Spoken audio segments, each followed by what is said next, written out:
আসসালামু আলাইকুম। আমি বাংলাদেশি ব্লগার মায়া বলছি। আবার আপনাদের কাছে হাজির হয়ে গেলাম। কে কোথায় থেকে আমার এই ভিডিওটা দেখছেন, আশা করি আপনারা সবাই ভালো আছেন। আমিও আল্লাহর রহমতে ভালো আছি। আজকে আমি আরেকটা ব্লগ নিয়ে আপনাদের সামনে হাজির হয়ে গেলাম। আশা করি পুরো ভিডিও দেখলে আপনাদের কাছে ভালোই লাগবে। আমি আমার বারান্দায় গাছগুলোতে একটু পানি দিচ্ছি, কারণ বৃষ্টি না থাকার কারণে গাছের পাতাগুলো কেমন জানি শুকিয়ে শুকিয়ে গেছে। তাই উপরে পাতাগুলো একটু ভিজিয়ে নিয়ে তারপরে পানি দিব আর কি। আমি নার্সারি থেকে একদিন অ্যালোভেরা গাছ আনছি একটা। এখন এই একটা থেকে যে এতগুলা গাছ হয়েছে, মাশাআল্লাহ, দেখলে অনেক ভালো লাগে। আমি 4টা জায়গায় রাখছি, এগুলোতে এখন আছে। এখন আরও কয়টা করা লাগে, কিন্তু আমি করি না আর কি, মাটির সংকটের কারণে। মাটি কিনতে হবে, আর বারান্দা তো আমার একটা, এই কারণে আমি আর ওইটা করে সাহসও পাই না যে মাটি কিনে আনি আবার পরে গাছ লাগাবো। গাছ বলেন তো কার না ভালো লাগে?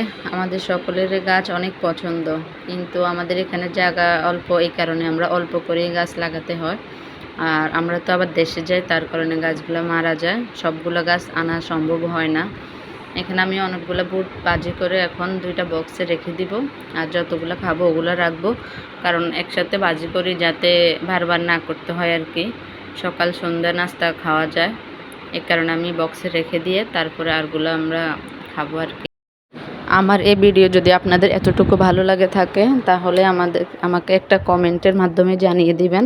আপনাদের একটা কমেন্ট আমাকে আরেকটা ভিডিও বানাতে সাহায্য করে, একটা লাইক আমাকে অনেক আগ্রহী করে তোলে ভিডিও বানানোর জন্য।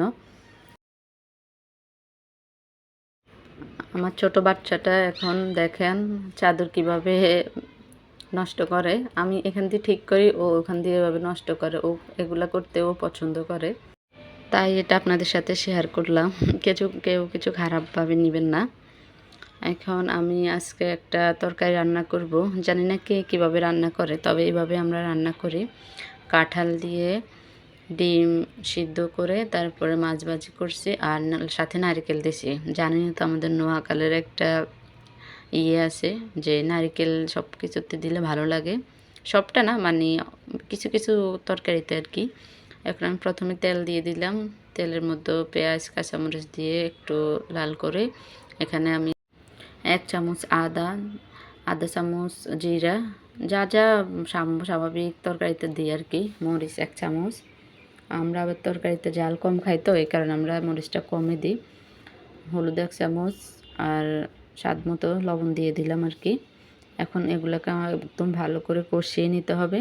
কষানোর পরে মাছ তো ভাজাই আছে, তারপরে এখন বিচিগুলো দিয়ে আমি ভালো করে বিচিগুলো কষিয়ে নিব ভালো করে, যাতে কোনো মশলার গন্ধ না থাকে।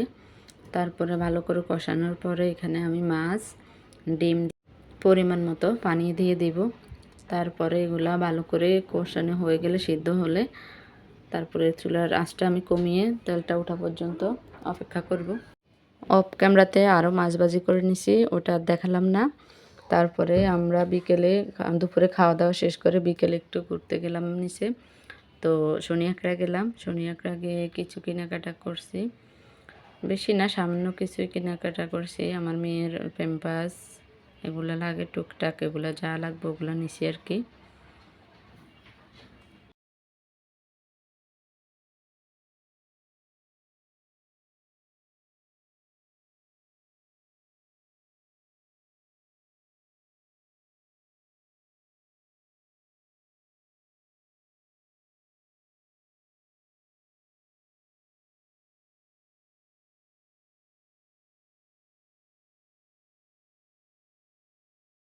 তো দেখেন আপনাদেরকেও নিয়ে যায়।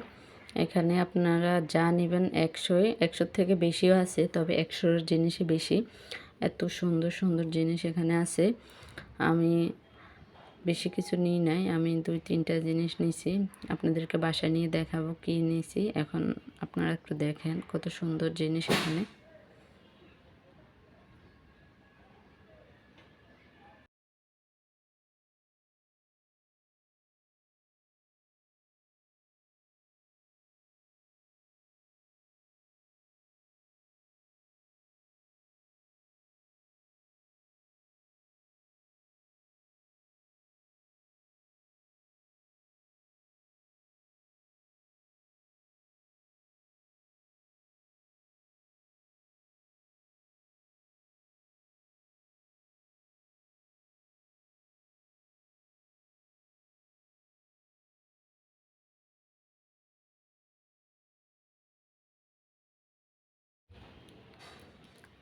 এই যে আমি এখানে 40 পিসের একটা হ্যাপি ন্যাপি প্যাম্পাস আনছি ফ্যানগুলা, কারণ বাচ্চাদের তো লাগে এখন, এগুলা ছাড়া তো আমাদের এখন আর চলে না মায়েদের। আর এখানে একটা আরএফএল জগ, তারপরে এখানে হচ্ছে মশলার কোটা আর কি। আমার দেখে এত ভালো লাগছে, এখানে 4 রকমের মশলা রাখতে পারবো, 4টা চামচও আছে। এটাও 100 টাকা। আর এগুলা আমি অনলাইনে দেখছি 100 টাকা, কিন্তু শনি একটা 80 টাকার কারণে 2টা নিছি। আর এটা একটা আমি এখন লাগাইছি, আর একটা রেখে দিছি, পরে কোথায় লাগাবো ওটাও শেয়ার করব।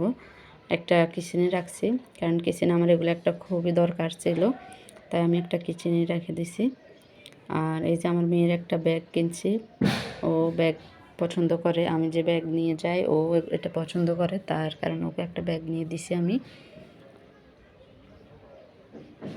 ও তো অনেক খুশি এই ব্যাগটা পেয়ে। আর গেঞ্জি নিচ্ছি 2টা, একটা মার জন্য একটা মেয়ের জন্য। মেয়েরটাই দেখালাম, আমারটা নাইবা দেখালাম। এই হলো আমার আজকের শপিং। তো দেখেন আমি এটা কিভাবে লাগে আপনাদেরকে দেখাই। এটা 2টা আংটা ভিতরে থাকে, আর এটাতে একটা সুবিধা হয়েছে, জলই লাগে না, কোনো কিছু ওয়াল নষ্ট করে যে কিছু দিতে হবে এগুলার কোনো ভেজাল নাই।